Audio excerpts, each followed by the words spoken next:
एक lady IPS officer है, उनसे बातचीत कर रहा था, तो उन्होंने ये बात बोली, उन्होंने कहा कि ये जो बोला जाता है लेडी आईपीएस ऑफिसर, ये मुझे बड़ा पसंद नहीं है, क्योंकि आईपीएस जो है वो अपने आप में एक जेंडर न्यूट्रल टर्म है। तो एक जो, जैसे आपने वेदांत की बात की, कुछ बच्चे हैं यहाँ जिनको मैंने बोला था सत्यार्थ प्रकाश पढ़ने को, और थोड़ा उनको उससे काफी मदद भी मिली उन्हें।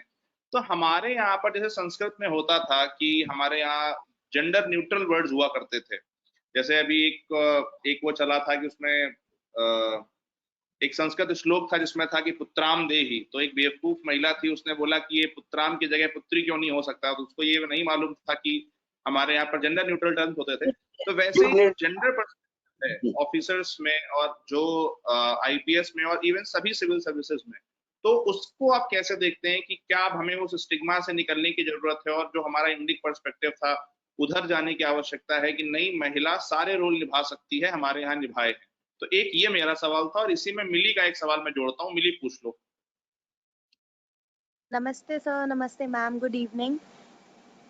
गुड इवनिंग सर, मेरा ये क्वेश्चन था कि आजकल तो वैसे बहुत एडवांसमेंट्स हो गए और फीमेल्स के लिए बहुत अपॉर्चुनिटीज आ गई हैं और वो फ्लरिश भी कर रही हैं अपने फील्ड्स में और बहुत प्रॉस्पर हो रही हैं, लेकिन क्या कभी ऐसे इंस्टेंसेस आते हैं जहाँ पे उनको चैलेंजेस फेस करने पड़ते हैं?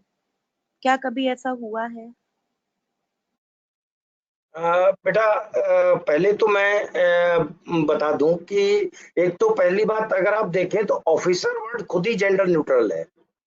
जब आप ऑफिसर हो जाते हैं तो आप चाहे महिला हैं या पुरुष हैं, आप अधिकारी होते हैं।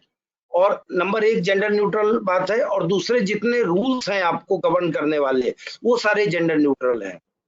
आप कहीं भी कोई, इवन हमारा जो संविधान है वो जेंडर न्यूट्रल है संविधान में, और हम सभी जो सिविल सर्वेंट्स काम करते हैं वो संविधान के दायरे में काम करते हैं।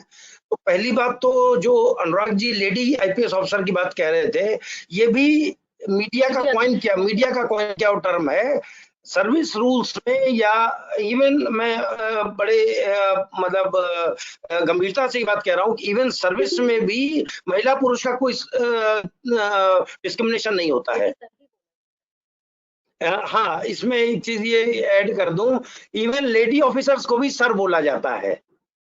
लेडी ऑफिसर तो कहा जाता है क्योंकि उसका एक बड़ा दूसरा रीजन है कि हमारे समाज में महिलाओं का बड़ा उच्च स्थान रहा है।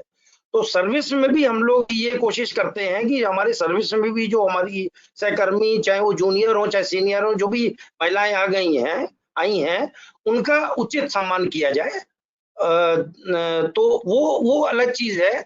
इसलिए लेडी ऑफिसर कभी कभी कह दिया जाता है, हालांकि उसको भी लोग धीरे धीरे हटा रहे हैं, अभी ऑफिसर ही कहा जाता है। मैं भी जब भी संबोधित करता हूं तो मैं कभी भी नहीं बोलता हूं, मैं हमेशा डियर ऑफिसर्स ही बोलता हूं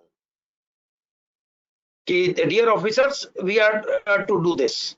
और एक चीज और आप लोगों को जानकारी के लिए बता दूं, इवन नक्सल ऑपरेशन में भी जो हमारी ऑफिसर्स हैं वो इतना अच्छा काम कर रही हैं कि हम लोग कभी कभी जब एप्रिसिएशन या वो हमें असेसमेंट करना होता है तो हम लोग एक बात बड़ी कहते हैं कि, और मैं बड़ी गंभीरता से बात कह रहा हूं कि एक महिला अधिकारी वो सारे काम कर सकती है जो एक पुलिस अधिकारी कर सकता हो, लेकिन ऑन द कॉन्ट्रेरी एक पुलिस अधिकारी वो सारे काम नहीं कर सकता क्योंकि एक महिला अधिकारी कर सकती है।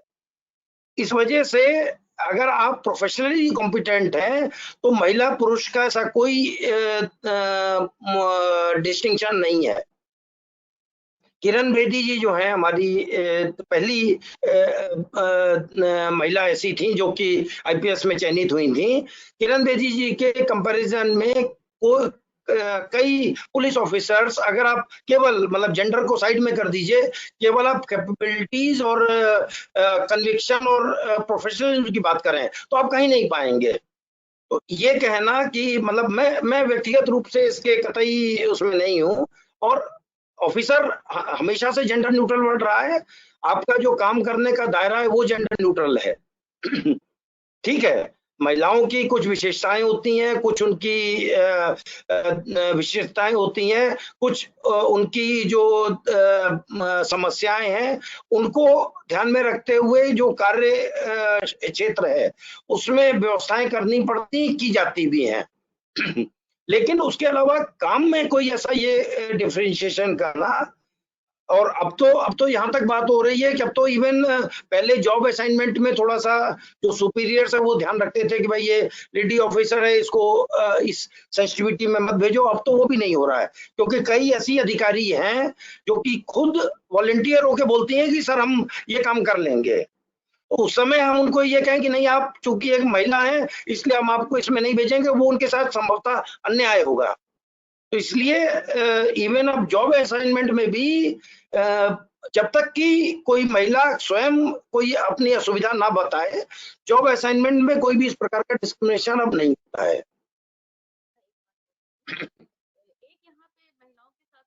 मिली कुछ और कहना चाहती हूँ? मैं जो जी सर, मैं समझ।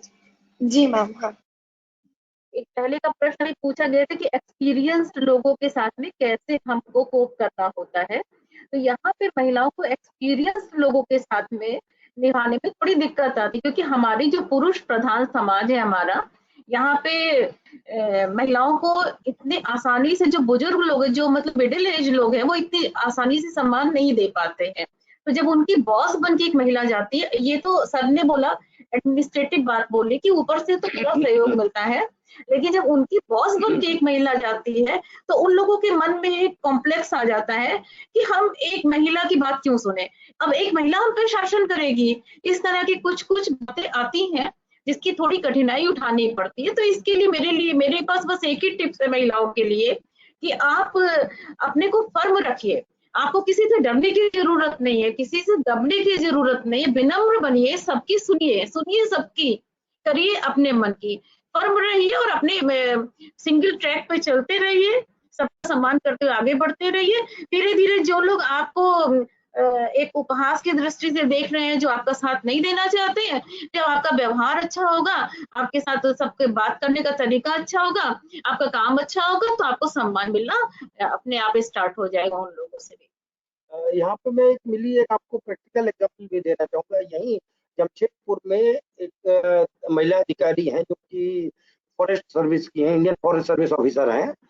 तो उन्होंने अपना एक्सपीरियंस बताया था, और वो शायद आपके लिए उपयोगी भी होगा कि शुरू में लोग उनको बोलते थे कि भाई फॉरेस्ट सर्विस में लेडी ऑफिसर क्या करेगी, ये क्या जंगल में जाएंगी हमारे साथ पोचिंग को रोकने के लिए, क्या ये इनको तो पोचर जो है खुद ही उठा ले जाएंगे।